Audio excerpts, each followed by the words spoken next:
Ils sont passionnés. Quand ils parlent de leur métier, ils ont les yeux qui brillent. C'est mon métier, ma passion. Bonjour, c'est mon métier, ma passion, et on retrouve avec beaucoup de bonheur Raphaël Roche qui va nous parler de son travail au niveau du slam, et puis il va surtout nous proposer quelque chose d'assez extraordinaire, conter un slam ou nous chanter ou nous dire un slam endiablé. Alors le slam déjà c'est plus qu'un art en fait, c'est surtout un endroit de scène ouverte et de tournoi de poésie. Et du coup le slam c'est toujours un spectacle collectif. À la base, il y a des scènes qui sont organisées notamment par l'association Slam Connexion dont je fais partie sur Rennes, le 2e mercredi de chaque mois à l'Autruche. Et le premier jeudi des mois pair, la 2e chaussette, animée à l'Autruche, c'est animé par Si Carlotta et à la 2e chaussette par Rolling Man. Voilà, le petit instant promo est terminé. Du coup, le slam, c'est vraiment un spectacle de plusieurs poètes et de plusieurs poétesses. Et en fait, les règles sont assez simples, c'est que chacun vient avec ses écrits personnels à 3 minutes sur scène, maximum, pour faire passer le plus de monde possible. Pas d'accessoires, pas de musique, pas de décor. Voilà, il n'y a pas de mise en scène en fait, c'est sans artifice, c'est un micro, un pied ou un micro à la main ou pas de micro, mais en tout cas, on a que son corps, sa voix pour faire spectacle.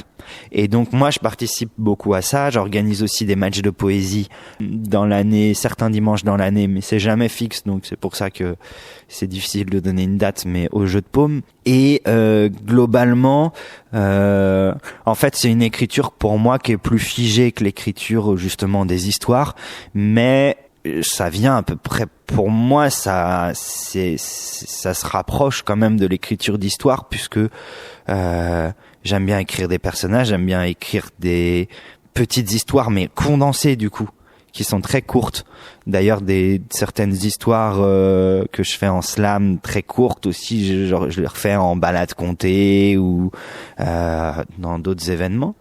Et après comme je me considère aussi comme un expérimentateur, j'aime bien travailler différents styles d'écriture, donc ça m'arrive aussi de faire des choses plus abstraites, plus poétiques, mais du coup c'est vrai que il y a l'aspect littéraire, il y a l'aspect mot, il y a l'aspect c'est hyper difficile de se définir, surtout dans une espèce de pluralité. Enfin j'aime bien cette image pluriel, de forme plurielle. Mais si je devais dire quelque chose, c'est surtout cette écriture, comme elle doit être courte, c'est de devoir chercher la force de la synthèse. Là, on est véritablement dans la force des mots, et puis en effet, ça demande une écriture, j'allais dire sérieuse. Toutes les écritures sont sérieuses, mais ici on a besoin en très peu de temps. C'est comme une chanson, hein, on a 3 minutes pour dire la chose et que la chose soit largement comprise. Et donc ça demande véritablement une synthèse et puis sûrement des heures d'écriture des fois pour arriver à quelque chose qui soit audible, avec émotion et avec ses tripes. Et donc, moi, j'aimerais bien que tu me dises quelque chose avec émotion et avec tes tripes sur du slam. Là, il se lève, il essaye de trouver toute son énergie pour nous proposer quelque chose. À toi, Richard. Sur la ligne du métropolitain, il y a l'arrêt des ouvriers. Chaque matin, 3500 travailleurs poussent les portes de l'usine, la mine pâle de lassitude. Parmi les ouvriers, il y a Marcel Demy. Marcel Demy, 60 ans, 40 ans d'usine. 40 ans de vie à fréquenter des machines. Forcément, ça rapproche. Ça lui donne parfois un côté automate, Marcel. 40 ans à serrer des vis et des boulons, des vis et des boulons, des vis et des boulons, plutôt que de serrer sa femme ou ses enfants dans les bras.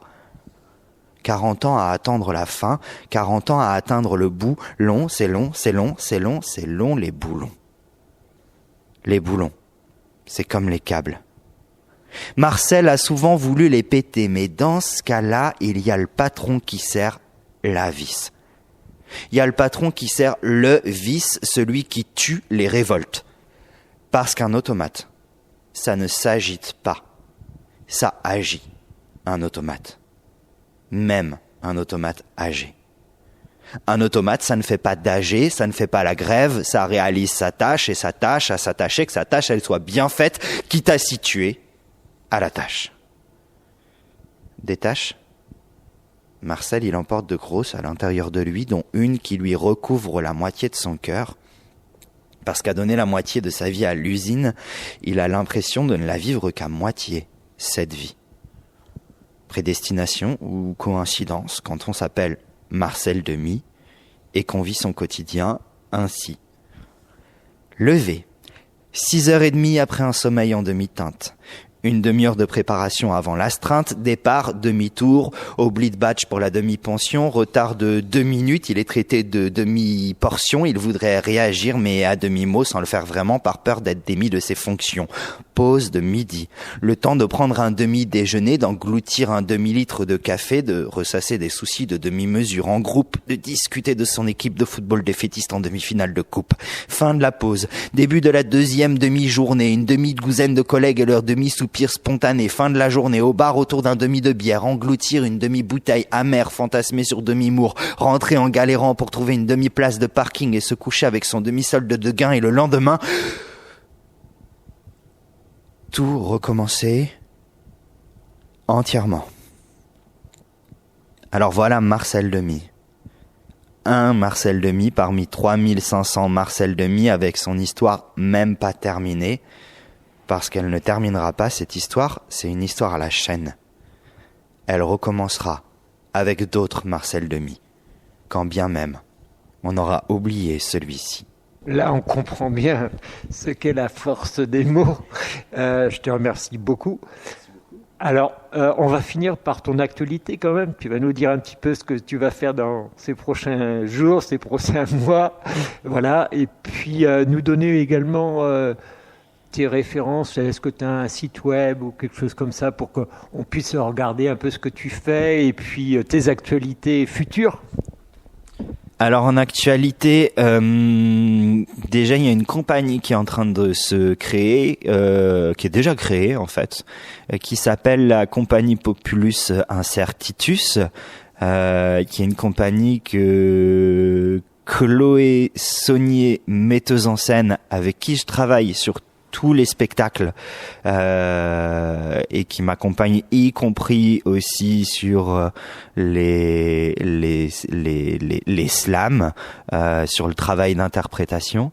Cette compagnie Populus Incertitus, du coup c'est Chloé Saunier et moi-même. Et donc, sous le nom de cette compagnie, on a notamment un spectacle en création qui s'appelle #Mammouth, mais qui ne sortira pas avant au moins la fin d'été 2026, donc il y a du temps. Mais là, je pars en création la semaine prochaine avec elle à Grenoble. Donc je voulais le préciser. Et pour le site web, donc le site web va changer très probablement d'ici quelques mois pour repasser en Populus Incertitus, mais j'ai pas encore le nom du site web. En tout cas, pour l'instant, c'est www.raphaelrush.com. Là où on peut retrouver les actualités, et puis aussi sur Facebook et Instagram. Je mets régulièrement à jour. Alors il m'arrive d'avoir des petites périodes où je suis occupé à d'autres choses, où je mets pas beaucoup à jour, mais généralement je le fais pas mal. Et voilà. Raphaël, merci beaucoup.